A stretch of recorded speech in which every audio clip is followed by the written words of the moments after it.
أشرقت نفسي بنور من فؤادي। আজ আমার প্রথম রোজা। রোজা দেওয়ার ব্যক্তিকে আল্লাহ তাআলা নিজে পুরস্কৃত করবেন। আজানের আর কত সময় বাকি? রোজা শুধু না খেয়ে থাকা নয়, বরং ধৈর্য ধারণ করাও শিখায়। ইফতারের পূর্ব মুহূর্তে আল্লাহ পাক সকল দোয়া কবুল করেন। চলো আমরা দোয়া করি। আল্লাহুম্মা তাকাব্বাল মিন্না সিয়ামানা ওয়া কিয়ামানা ওয়া দুআআনা। আল্লাহ, আমরা তোমার কাছে ক্ষমা ও রহমত প্রার্থনা করি।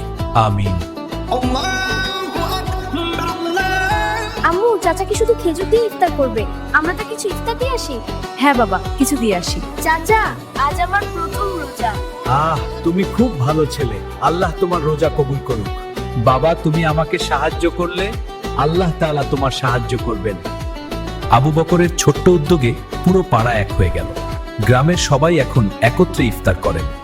আমরা প্রতিদিন একসাথে ইফতার করব, কেননা রাসূলুল্লাহ সাল্লাল্লাহু আলাইহি ওয়াসাল্লাম বলেন, যে ব্যক্তি কোনো রোজাদারকে ইফতার করাবে তার গুনাহ মাফ হয়ে যাবে, সে জাহান্নাম থেকে মুক্তি লাভ করবে। ওই রোজাদারের সওয়াবের সমপরিমাণ সওয়াব সে লাভ করবে, তবে ওই রোজাদারের সওয়াবে কোনো কম করা হবে না।